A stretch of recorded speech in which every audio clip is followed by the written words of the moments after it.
에베소서 1장 23절 말씀입니다. 우리 함께 한 목소리로 읽도록 하겠습니다. 교회는 그의 몸이니 만물 안에서 만물을 충만하게 하시는 이의 충만함이니라. 아멘. 할렐루야. 네, 반갑습니다. 우리 옆에 계신 분들하고 같이 인사 나누고 시작하면 좋겠습니다. 좋은 날입니다. 하나님께서 우리 함께 하십니다. 아멘. 네, 여러분 정말 축복합니다. 정말 좋은 날입니다. 이제 날씨가 진짜 좀 따뜻해지고 이제 봄 기운이 좀 이제 느껴지네요. 네, 너무 좋습니다. 오늘 하나님께서 여러분 마음 가운데 지혜와 계시의 영을 부어주셔서 하나님을 알게 해주시기를 축복합니다. 또 하나님께서 우리에게 허락하신 그 놀라운 그 보물들 보게 하실 수 있는 그런 은혜가 있었으면 좋겠습니다. 자, 오늘은 우리가 함께 에베소서 말씀 살펴보려고 하는데요. 이 에베소서 말씀은 정말 하나님의 놀라운 보물이 숨겨져 있는 그런 책입니다. 성경의 각 권들이 참 중요하지만 그 중에서도 이 에베소서는 진짜 하나님의 보물이 숨겨져 있는 책이에요. 그래서 여러분 오늘 이 예배 가운데 그 하나님 나라의 그 보물을 여러분 다 캐가신 여러분 되셨으면 좋겠어요. 특별히 이 에베소서는 예수 그리스도의 그 충만한 교회에 대한 그런 말씀들이 이 에베소서 안에 이렇게 숨겨져 있는데요. 그래서 오늘 말씀의 제목을 이렇게 좀 잡아봤습니다. 한번 따라해 보시겠어요? 오 놀라운 심플리 교회. 좀 옆에 계신 분들하고 좀 이렇게 오 놀라운 심플리 교회. 네, 부끄러워서 막 얼굴 빨개지고. 예. 여러분 오늘 우리가 이 교회의 신비에 대해서 주님의 교회가 얼마나 위대하고 신비롭고 하나님께서 이 교회 안에 얼마나 위대한 계획을 숨겨 놓으셨는지 그것들을 우리가 좀 발견할 수 있기를 원합니다.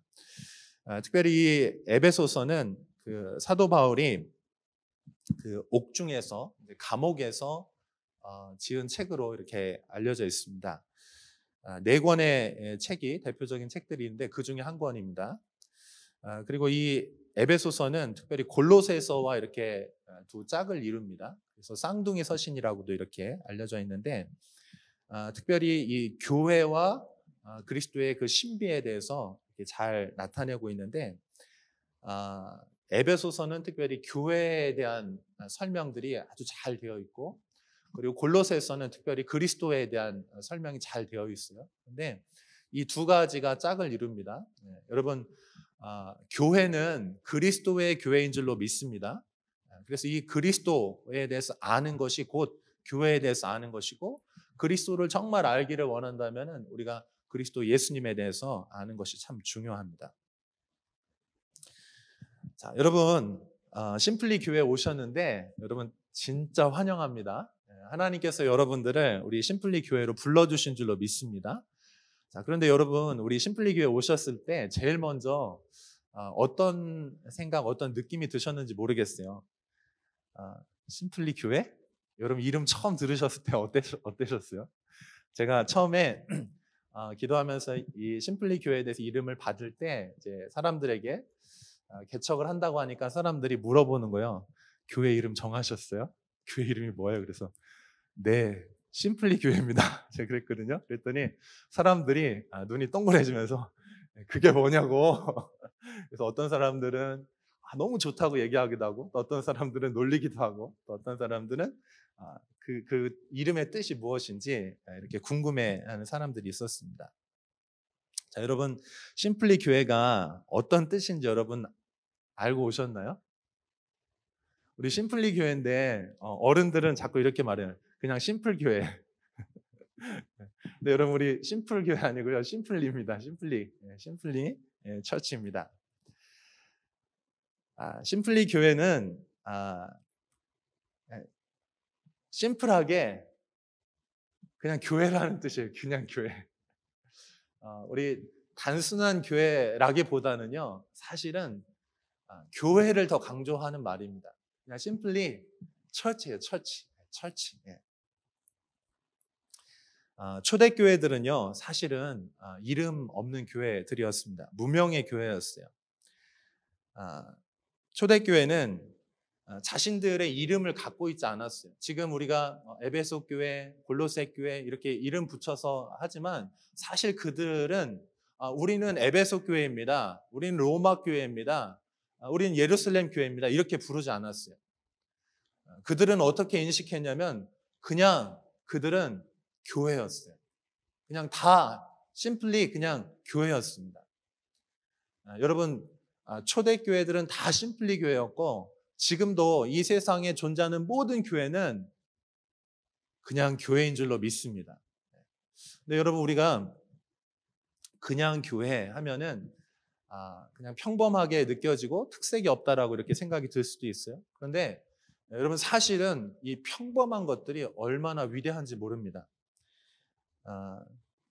햇빛, 또 물, 공기, 또 우리 주변에 있는 그런 나무들, 이런 자연들, 이런 것들이 그냥 평범해 보죠.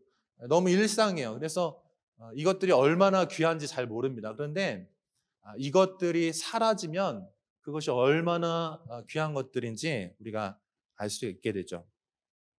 지금 우리가 코로나 시대를 살고 있는데 지금도 마찬가지입니다. 우리가 평범하게 같이 가족들이 모여서 식사하는 거, 또 친구들과 만나서 커피 한잔 하는 거, 평범한 일상이에요. 그 이전에는 그냥 너무나 당연하게 생각했었습니다. 그런데 이것들이 제한되어지고 할 수 없게 되자 이것들이 얼마나 소중하고 우리가 그것들에 얼마나 기대고 있는지, 그것들이 우리 얼마나 행복하게 해줬는지 발견하게 되는 것이죠. 한번 따라해 보시겠어요? 평범한 것 안에 위대함이 숨겨져 있습니다. 아멘. 네. 여러분, 평범한 것들을 소중하게 여기시는 여러분들 되시기를 축복합니다. 네. 초대교회도 마찬가지였습니다. 초대교회는 어떤 특별한 것을 추구하지 않고요. 초대교회 안에 특별함은 무엇이냐면 예수님만 특별한 거예요. 그리스도만 높여드리고 그리스도만 사랑하고 그리스도의 이름만 드러내기를 원하는 것이 초대교회 성도들이었습니다. 그들은 오히려 이름을 드러내지 않았어요. 이름을 드러내면 오히려 위험해졌습니다. 여러분, 오늘날 교회들도 자신의 이름을 드러내고 자신의 정체성을 드러내고 자신의 비전을 드러내기보다는 그리스도께 집중되어서 그리스도만 사랑하고 그리스도만 높여드리는 그런 교회가 될 수 있기를 바랍니다. 여러분, 지금 교회가 세상으로부터 많이 지탄을 받고 있어요. 미디어에서도 좀 의도적으로 그렇게 하는 부분들이 있습니다. 근데 그렇기 때문에 우리 성도들도 어떻게 생각하는 부분이 있냐면 교회에 대해서 과소평가하거나 또 교회에 대해서 하찮게 여기거나 또는 우리 스스로가 굉장히 위축되어 있는 그런 분위기들을 가지고 있는 것을 보게 됩니다. 부정적으로 생각하는 분들도 있습니다. 코로나 시대에 모이는 것 자체도 굉장히 부담스러워합니다. 여러분, 그렇지만 교회는 주님께서 태초부터 계획하시고 디자인하신 위대한 하나님의 계획인 줄로 믿습니다. 하나님께서 이 교회를 향해 정말 어마어마한 그 놀라운 계획과 비밀들을 가지고 계세요. 그래서 우리가 이 에베소 말씀 통해서 그 주님께서 이 교회에게 가지고 계신 그 정말 위대한 그런 비밀들을 우리가 알아갔으면 좋겠습니다. 교회에서 이 교회를 이제 설명하고 표현하기 위해서 에베소서에서는 몇 가지 이미지들을 좀 사용을 하는데 대표적인 이미지가 이제 4가지 있습니다. 오늘 4가지 한번 같이 살펴볼게요. 첫 번째는 그리스도의 몸입니다. 한번 따라해 보시겠어요? 그리스도의 몸.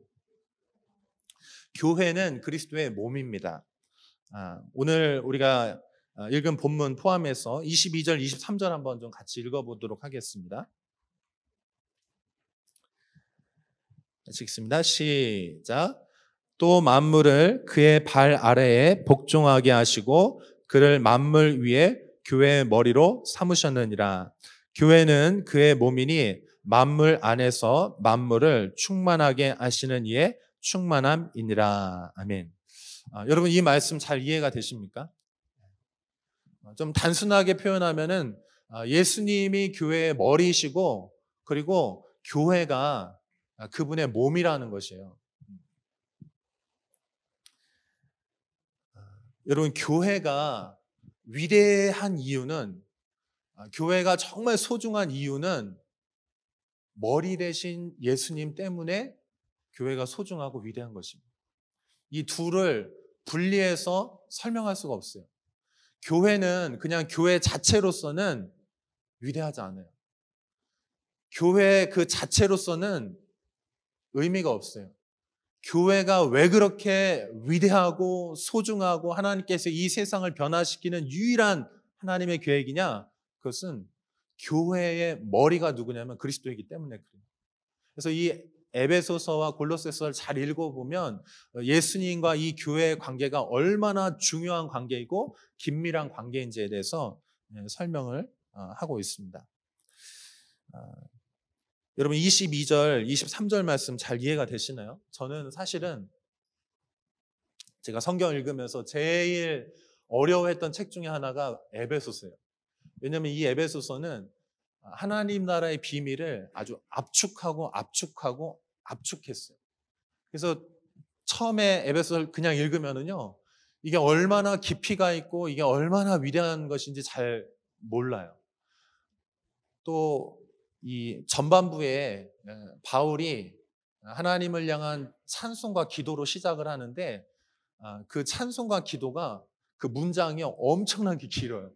그래서 읽다가 몇 번씩 기절해요.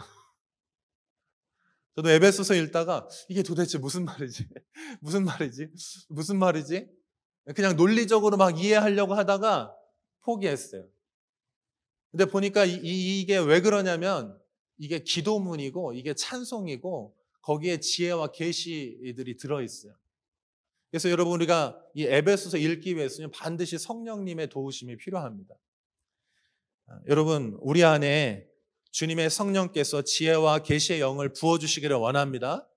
그래서 하나님께서 이 그리스도가 누구신지 정말 알려주시고 그리고 그의 몸된 교회의 그 영광스러운 부르심이 얼마나 위대한 것인지 알려주셔야 알게 돼요. 저는 사실 이제 교회 섬기면서 제가 이전에 한 교회에서 오랫동안 섬겼습니다. 그래서 그곳에서 정말 신실하게 하나님께서 말씀하신 그 자리를 지키면서 교회가 어떤 곳인지 알았어요. 먼저는. 그런데 충분하지 않았어요. 제가 두 번째로 교회에 대해서 더 이제 점점 하나님께서 열어주시는구나, 알게 하시는구나. 이것들은 이제 교회를 이제 개척을 하면서 주님께서 정말 주님의 교회가 어떤 곳인지 이제 조금씩 그 비밀들을 알려주시는 것 같습니다. 특별히 에베소서 말씀 오늘은 저희가 이제 한 번에 걸쳐서 이 내용들을 다 다루기 때문에 좀 다 다룰 수 없지만은 저희가 5월 달에 심플리 교회 생일 5월 3일 날 첫째 주에 그 이제 전후로 해서 저희가 5월 한 달 동안 이 에베소서 전체 말씀을 좀 살피려고 합니다. 그래서 하나님께서 우리를 향하신 그 부르심과 우리를 향하신 그 하나님이 우리를 얼마나 소중하게 여기시는지 좀 발견해 나가는 그런 시간이 되었으면 좋겠습니다. 자, 두 번째 이미지는 그리스도의 성전입니다. 이 성전 이미지도 굉장히 중요합니다. 올해 우리에게 주신 그 약속의 말씀이 있기도 하죠. 우리 20절에서 22절 말씀 한번 같이 읽어보도록 하겠습니다.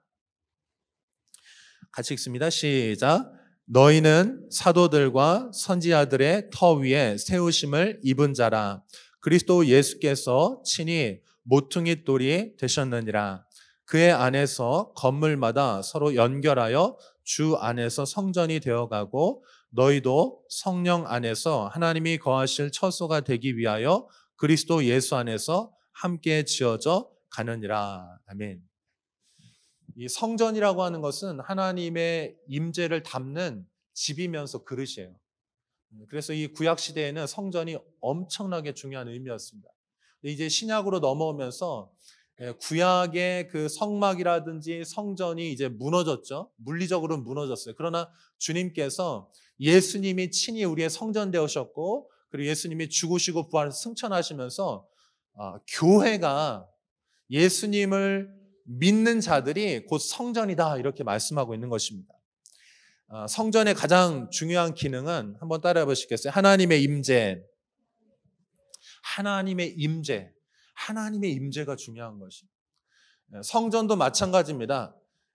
교회가 교회로서 의미가 없듯이 성전도 성전으로서 거기에 담겨져 있는 그 내용물이 없으면은 성전의 의미가 없어요. 근데 그 성전 안에 계신 분이 누구시냐? 바로 하나님이세요. 바로 예수님이시고 바로 성령님이세요. 그래서 하나님이 함께 거하시는 집은 그 안에 누가 계시느냐에 따라서 그 집이 위대한 집이 되기도 하고 그 집이 초라하거나 의미 없는 집이 되기도 하는 것입니다. 그런데 이 교회 안에 계신 분이 누구시냐면 그리스도라는 거예요. 하나님이시라는 것입니다. 여러분, 그래서 교회가 위대한 것입니다. 교회는 교회로서는 의미가 없어요. 여러분, 교회 안에, 우리 안에 누가 계시냐면 하나님이 계신 줄로 믿습니다. 이 천지를 지으시고 이 역사를 이끌어 가시고 이 역사를 완성하시는 그 예수 그리스도께서 우리 안에 계시는 줄로 믿습니다. 그러니까 여러분, 이 에베소서를 읽는 아주 중요한 그 맥락과 키가 뭐냐면요, 그리스도가 얼마나 위대하신지를 발견하시면은요, 그 교회가 얼마나 소중한지를 알게 돼요. 그래서 이 에베소서 골로새 읽어갈 때 여러분 기도하셔야 돼요. 주님, 제가 정말 그리스도를 알기를 원합니다. 저에게 지혜와 계시의 영을 부어주셔서 예수님을 사랑하고 알게 해주십시오. 여러분, 이것이 우리의 기도가 되기를 원합니다. 예수님께 집중되어지고 예수님의 십자가의 의미를 알고 예수님을 정말 사랑하게 되면은 예수님을 사랑하면 사랑할수록 내 자신이 얼마나 소중해지는지를 발견하게 되고 알게 돼요. 예수님의 그 부르심과 예수님 하신 일이 얼마나 위대하신 것을 알게 되면 내 소명과 내 사명이 얼마나 귀중한 것을 여러분 발견하게 되는 것입니다. 또 여러분, 성전은 어떤 곳입니까? 주님을 예배하는 곳이에요. 또 성전에서 무슨 일이 있었습니까? 거기서 동물을 잡아서 피를 흘려서 죄 용서함, 속죄함을 받는 곳이었어요. 그러니까 여러분, 교회 안에 예배가 있는 줄로 믿습니다. 교회 안에 용서와 교회 안에 깨끗하게 되는 그런 역사도 있는 것입니다. 여러분, 바로 우리 안에 그런 일들이 일어나고 있고 우리가 바로 그런 주님의 성전인 줄로 믿습니다. 그다음에 세 번째로 한번 따라해 보시겠어요? 교회는 그리스도의 신부입니다. 그리스도의 신부예요. 이 개념도 너무 중요한 개념. 우리 예수님께서 이 땅에 오셔서 우리가 언약을 맺으셨습니다.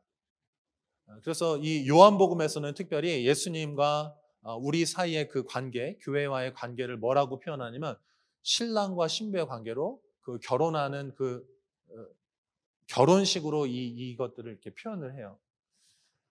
그래서 예수님께서 이 땅에 초림하셨을 때 그분께서 주님의 교회와 언약을 맺으시는데 마치 이스라엘에서 그 결혼할 때 정혼을 하는 것과 같아요. 그 신랑과 신부가 정혼을 하면 이미 그들은 법적으로는 부부입니다. 그리고 한 1년 정도 신랑이 다시 아버지의 집으로 돌아가서 신부와 함께 살 집을 준비를 해요. 그리고 만찬, 결혼식을 준비를 합니다. 그리고 다 준비가 되면 아버지께서 지금이 그때다 그러면은 신랑이 그때 신부를 데리러 가는 거예요. 그러면 그동안 신부는 어떻게 되냐? 신랑이 언제 올지 아무도 몰라요. 신랑 자신도 모릅니다. 누구만 아시냐? 신랑의 아버지만 알고 계세요. 그래서 신랑의 아버지가 이때다라고 할 때까지 신부는 뭐 해야 되냐? 그 결혼식을 준비를 해야 되는데 그 결혼식 준비에 뭐 여러 가지가 있죠. 결혼 이제 준비하려면 준비가 있지만 그 중에서도 가장 중요한 준비는 한번 따라해 보시겠어요? 신랑을 향한 거룩한 마음입니다. 거룩하고 사랑하는 마음. 그게 신부에게서 가장 중요한 준비입니다. 여러분, 그래서 우리 이 땅에 남겨진 이 교회들도 마지막 예수님이 다시 오셔서 우리와 진짜 결혼식을 할 텐데 신랑이 이제 오실 거예요. 주님이 재림하실 겁니다. 그러면 우리 뭘 준비해야 됩니까? 우리는 주님 한 분만 사랑하는 그 거룩한 마음, 정결한 마음, 순결한 마음, 그걸 준비를 해야 돼요. 여러분, 우리가 이 땅의 교회가 주님이 지금 아버지와 함께 계세요. 주님이 이제 다시 오실 겁니다. 우리가 주님을 만질 수가 없어요. 우리가 육체적으로 주님을, 부활하신 주님을 우리가 실제 만질 수는 없습니다. 그렇기 때문에 신부들이 그 마음이 예수님이 안 보이는데 그날이 언제인지 모르는데 그래서 그 마음이 나태해지거나 또는 다른 사람에게 마음을 빼앗기면 그 신부는 결혼할 수 없어요. 여러분, 우리의 마음을 잘 준비하고 지켜야 될 줄로 믿습니다. 이 땅에 살아가는 교회들이 진짜 가장 중요한 것, 지금 이 시대 마지막 때가 되면 어떻게 됩니까? 유혹이 더 극렬해져요. 그래서 교회들의 마음을 빼앗아서 세상을 사랑하게 되는 것입니다. 여러분의 그 신랑 되신 예수님을 향한 그 사랑의 마음을 잘 지키실 수 있기를 진심으로 축복합니다.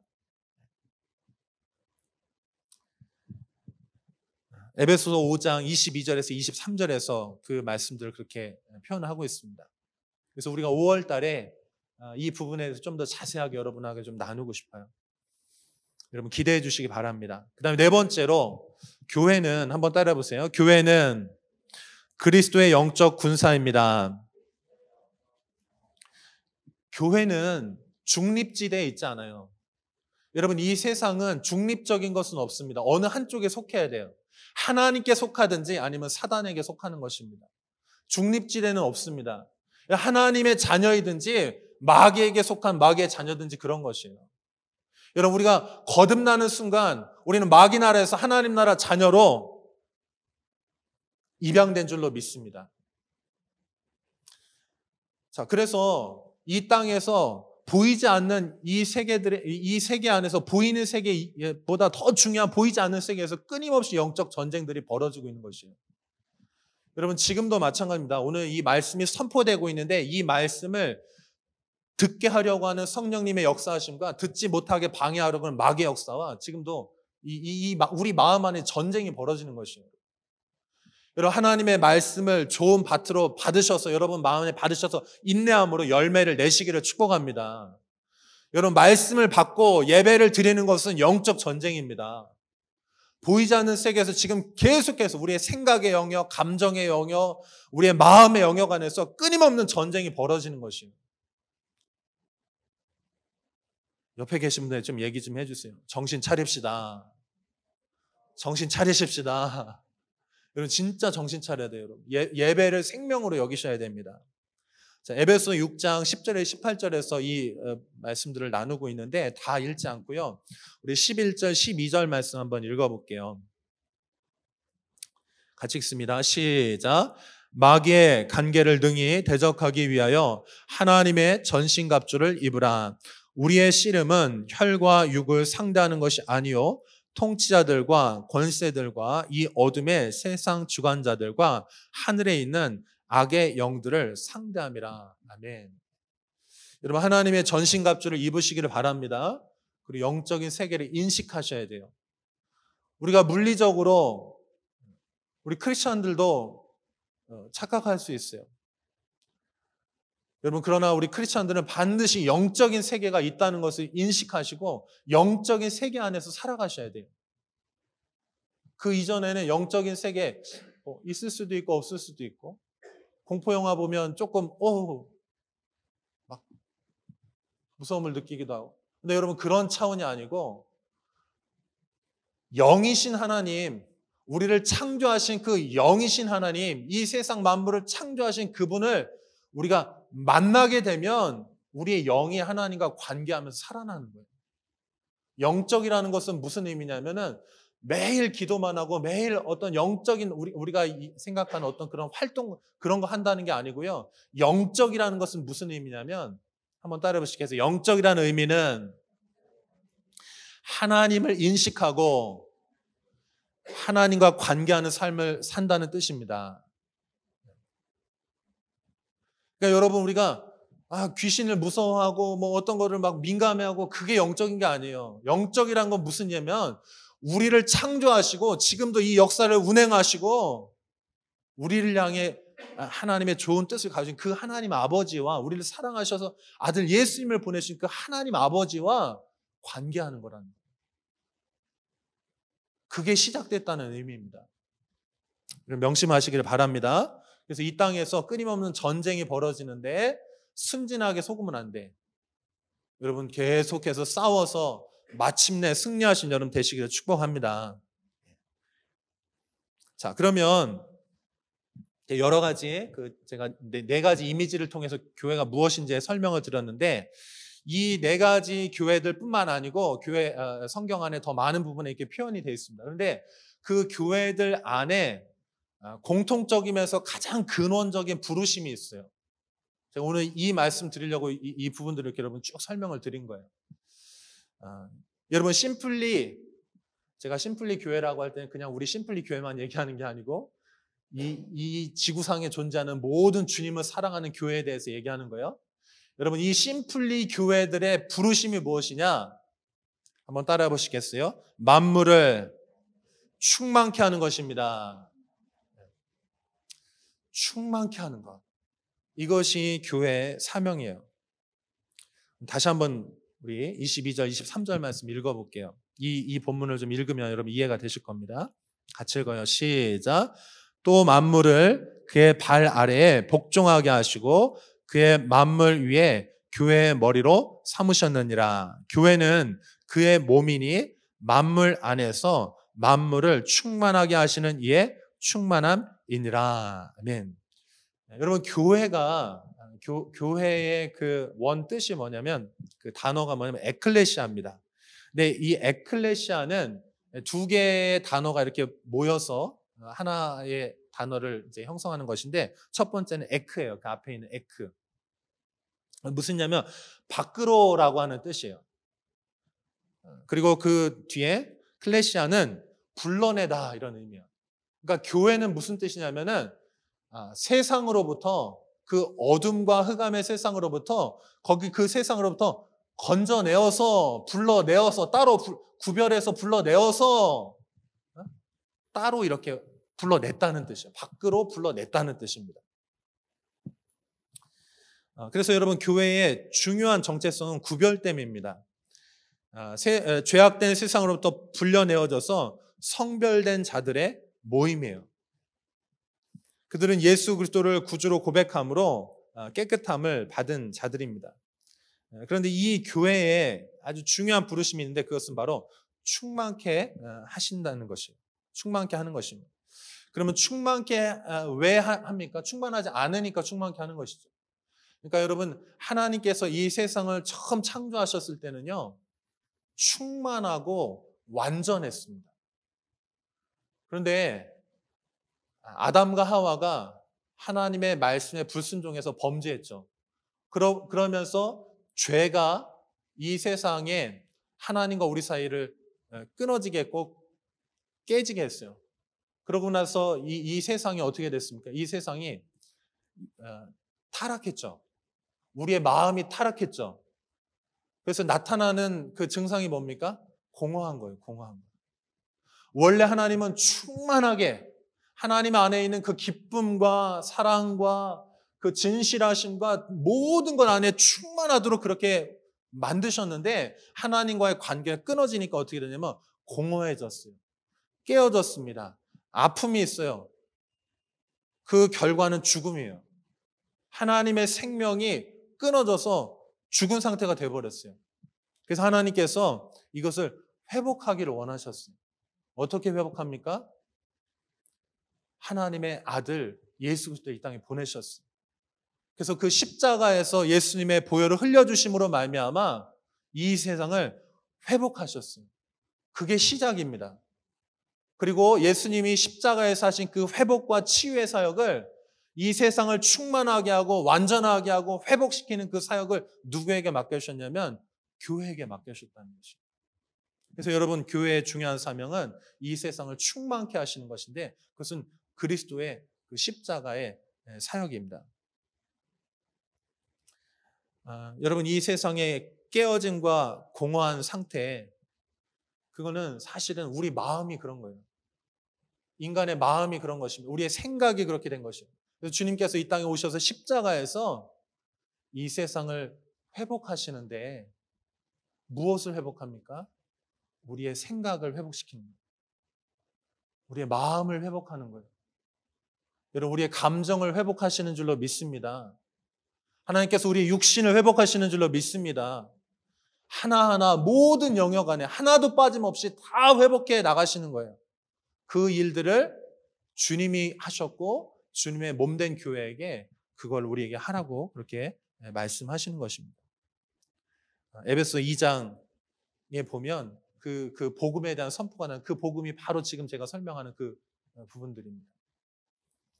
자, 그러면 우리 심플리 교회가 이제 앞으로 구체적으로 이제 어떻게 해야 합니까? 에베소서 전반부에서는 이제 복음을 선포하고 예수님이 누구시고 그분이 어떠한 일을 하셨는지 담대하게 선포하고, 그 후반부에서는 그 예수님이 우리를 위해서 하신 그 복음 때문에 이 교회가 어떤 삶을 살아지게 되는지, 어떤 삶을 살아야 되는지에 대해서 설명을 하는데, 첫 번째 한번 따라해 보시겠어요? 빛으로 살아가야 합니다. 빛으로 살아가야 됩니다. 우리는 어둠이 아니고 우리는 빛이라는 거예요. 예수님께서 산상수훈 설명하시면서 이 부분을 빛이라고 설명하셨을 뿐만 아니고 소금이다 이렇게도 설명하셨습니다.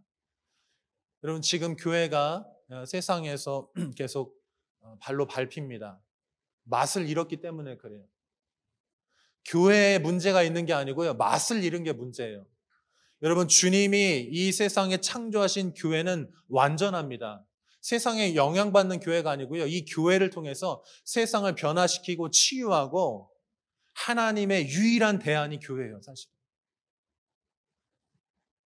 그래서 여러분, 교회가 교회되면 되는 것입니다. 근데 교회가 교회된다는 거, 우리 뭐 해야 되냐? 이 세상에서 빛으로 살아가면 돼요. 소금으로 살아가면 되는 것입니다. 무슨 의미입니까? 진실하고 착하게 살아가라는 거예요. 지금은 너무나 막 큰 일, 막 위대한 일들이 막 벌어지기 때문에 사람들이 유튜브에 보면 너무나 막 엄청난 일들이 계속 벌어지잖아요. 그래서 요즘에는 우리가 뭐 1억 원, 10억 원, 100억 원 얘기해도 별로 안 놀래. 몇십조 얘기해도 별로 안 놀래. 근데 여러분, 지금 우리에게 진짜 사람들의 마음을 변화시키고 감동을 주고 우리를 변화시키는 건 뭐냐면요, 평범한 삶 가운데 진실하고 착한 것이 사람들의 마음을 임팩트를 주기 시작한다. 제가 최근에 그런 기사를 봤어요. 요즘에 그 코로나 시대 때문에 밖에 외부 활동할 수가 없잖아요. 그래가지고 어떤 주부가 이제 매일 이렇게 좀 무시를 당하다가 이 주부가 그 청소하는 거를 유튜브에다가 이렇게 올리기 시작했어요. 근데 그 조회수가 어마어마하게 올라가면서 수입이 남편보다 이 아내가 훨씬 더 높아졌다는 얘기를 제가 들었어요. 그래서 이제는 그 남편에 대해서 이 아내가 이제 그렇게 한다는 얘기를 들었는데, 그 얘기는 무슨 얘기냐면, 여러분, 사실 이제 평범한 거잖아요. 근데 그 평범한 것들이 사람들의 마음 안에 이렇게 감동을 주는 것이죠. 그 작은 변화들이 이제 감동을 주는 것인데, 우리 안에 다른 어떤 위대한 거 하려고 하지 말고 진실하고 착하게 우리 일상에서 할 수 있는 것들을 그렇게 하나씩 해 나가보면 좋을 것 같습니다. 그다음에 두 번째로 회복된 가정으로 살아가는 것, 여기 서로 사랑하라, 이제 그것이 이제 핵심 메시지입니다. 제가 이제 에베소 읽어가면서 이 부분들이 좀 사실은 잘 이해가 안 되는 부분들이 많이 있었어요. 여기뿐만 아니고 바울 서신 보면 항상 후반부에는 굉장히 이렇게 해라 저렇게 하라 이렇게 하라는 이야기들이 많이 있거든요. 근데 그 얘기들 보면 되게 평범한 얘기들이에요. 근데 이 얘기가 그렇게 많이 와닿지를 않았었어요, 사실은. 근데 여러분, 우리가 그리스도가 누구신지가 우리 안에 조명되어지고 보여지기 시작하면은 교회가 얼마나 위대한지 보게 되고요. 그리고 교회가 지금 제가 설명드린 위대하고 큰 일 말고 작은 거, 바로 내 옆에 있는 한 사람과 어떤 그런 관계를 하는 거, 또 아주 작은 일들 안에서 하는 것들이, 그것들이 곧 위대한 것이고 그것들이 곧 세상을 변화시키는 첫걸음이다라고 이렇게 설명하고 있는 것입니다. 그래서 여러분, 이 말씀을 읽어갈 때에 너무나 평범하고 너무나 단순하고 너무나 쉬운 얘기인데, 그리스도 안에서 이것들을 다시 보면 이것들이 전혀 다르게 보인다는 것입니다. 이 주님 서로 사랑하라고 하는 이 계명도 마찬가지죠. 여기 에베소에 보면은 가정에 대한 얘기도 나오고, 또 상하, 그 직장 상사와 또 그 직원에 대한 이야기, 주인과 종에 대한 이야기도 나오고, 또 나이가 많은 사람, 적은 사람, 이렇게 구별되고 분리될 수 있는 것들을 얘기하는데, 근데 그 안에서 하나 되고 서로 존중하고 사랑하라, 이제 그런 내용이 이제 중요한 포인트인데, 이 서로 사랑하라고 하는 이 계명이 얼마나 위대한지 모르겠습니다. 그리고 세 번째로 곳곳에 복음을 전하고, 한번 따라해 보시겠어요? 심플리 교회를 세우라. 네. 심플리 교회를 세우라. 네. 우리 심플리 교회도 세워지면 좋겠습니다. 제가 설명하는 거는 그냥 교회를 세우라는 것이, 그냥 교회. 심플리 교회를 세우라. 이번 주간 제가 좀 기도하면서 제 마음 안에 하나님께서 좀 그런 감동들을 주셨어요. 준비하라는 것입니다. 뭘 준비하냐? 코로나 시대가 끝나고 하나님께서 영혼들을 추수하는 때를 주실 텐데, 그 때를 잘 준비하라는 것입니다. 이 코로나 기간 안에도 주님의 추수가 지금 이루어지고 있다는 것이에요. 사람들이 코로나로 인해서 다 낙심하고 좌절하고 절망하는 때인데, 하나님의 비전은, 하나님의 계획은 우리가 열매 맺는 것이다. 하나님의 계획은 우리가 이 세상을 충만하게 하고 이 깨어진 세상을 치유하고 회복하는 것이니 너희가 준비해야 된다는 것입니다.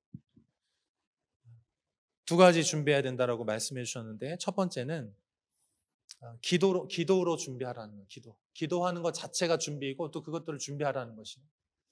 기도하라. 영혼들이 추수될 수 있도록, 하나님의 위대한 일들이 일어날 수 있도록 준비하라는 거예요. 첫 번째, 기도하라는 것입니다. 두 번째로는 영혼들을 보내주시겠다는 거예요. 그때 영혼들을 담을 수 있고 그들을 양육할 수 있는 말씀을 준비하라고 그러셨어요. 그래서 여러분, 이 두 가지를 하기를 원해요. 기도와 양육, 이 두 가지를, 양육의 말씀을 이제 준비할 수 하려고 하는데, 하나님의 이 세상을 충만케 하시는 이 사역을 제가 혼자 할 수 없어요. 그럼 이것을 우리가 함께 공동체로 교회로서 이 일들을 할 수 있기를 원합니다. 제 마음 안에 좀 그런 감동이 들었어요. 성도들에게 가서 정중하게 부탁하라는 거예요. 여러분, 정말 부탁드립니다. 이 두 가지, 기도와 말씀을 양육하는 이 준비들을 하려고 하는데, 이것이 정말 중요한 사명이고, 하나님께서 이 세상을 치유하고 회복하고 이 세상을 정말 온전케 하시는, 충만하게 하시는 그런 하나님의 일인데, 이 일들을 저 혼자 할 수 없고 우리 교회로서 감당을 하라는 것입니다. 그래서 주님께서 제 마음에 좀 그런 감동을 주셨어요. 성도들에게 가서 부탁하라. 그들이 들어줄 것이다. 뭘 부탁하냐면, 아침 7시에 만나는 거에 대해서 부탁하라고. 우리 심플리 교회 새벽 기도가 있는데, 사실 뭐 새벽이라기보다는 아침 기도에 가까워 7시니까. 그런데 그 시간에 기도하고 그 시간에 영혼들에게 나눠줄 수 있는 말씀의 양식을 훈련하고 준비하라는 마음에 감동을 주셨어요. 그리고 그 이야기들을 잘 부탁을 하면 성도님들이 잘 순종해 주실 거라고 제 마음 안에 그런 감동을 주셨습니다. 여러분 순종해 주실 거죠? 네. 힘을 모아 주실 거죠? 마음을 모아 주시고 여러분 하실 수 있는 것들을 잘 그렇게 좀 모아 주십시오. 이게 주님이 정말 우리에게 원하시는 것이에요. 그래서 여러분 이 코로나의 분위기들을 이기고 정복해서 이제 정말 주님이 하시고자 하는 이 세상을 충만케 하시는 그 일들을 우리 감당할 수 있기를 원합니다. 마지막으로 창세기 우리 1장 27절에 28절 말씀 읽고 좀 기도하도록 할게요. 같이 읽어보겠습니다. 시작. 하나님이 자기 형상 곧 하나님의 형상대로 사람을 창조하시되 남자와 여자를 창조하시고 하나님이 그들에게 복을 주시며 하나님이 그들에게 이르시되 생육하고 번성하여 땅에 충만하라. 땅을 정복하라. 바다의 물고기와 하늘의 새와 땅에 움직이는 모든 생물을 다스리라 하시니라. 아멘. 하나님께서 우리를 하나님의 형상으로 지으셨어요. 근데 여러분 우리가 죄로 인해서 이 하나님의 형상이 깨어졌잖아요. 우리가 하나님의 그 뜻을 이루고 있지 못하잖아요. 그래서 하나님께서 어떻게 하셨습니까? 하나님께서 우리를 향하신 그 비전, 하나님의 그 계획들을 회복시키셨어요. 예수 그리스도 그 갈보리 십자가 안에서 예수님의 그 보혈이 우리를 치유하고 회복했습니다. 그래서 우리를 주님이 뭐라고 말씀하시냐면 너희가 바로 심플리 교회다. 너희가 바로 그리스도의 그 일들을 감당할 심플리 교회다. 이렇게 말씀하시는 거예요. 여러분 우리가 주님의 이 온 세상을 치유하고 회복하고 충만케 하시는 정복하고 다스리는 이 주님의 잃어버린 비전을 우리가 다시 회복할 수 있기를 축복합니다. 그래서 여러분 어떻게 해야 됩니까? 우리 기도하고 또 영혼들에게 가르칠 수 있는 말씀을 준비해야 돼요. 그것들을 매일 아침 7시에 여러분과 함께 좀 나누려고 합니다. 여러분 매일의 가장 첫 시간을 우리 주님 앞에 나와서 그 시간을 주님께 드리고 주님께로부터 지혜를 받고 능력을 공급받고 그래서 그 주님과 함께 이 세상을 치유하고 회복하고 충만하게 하는 그런 일들에 우리가 그렇게 쓰임 받았으면 좋겠습니다. 우리 같이 기도하겠습니다.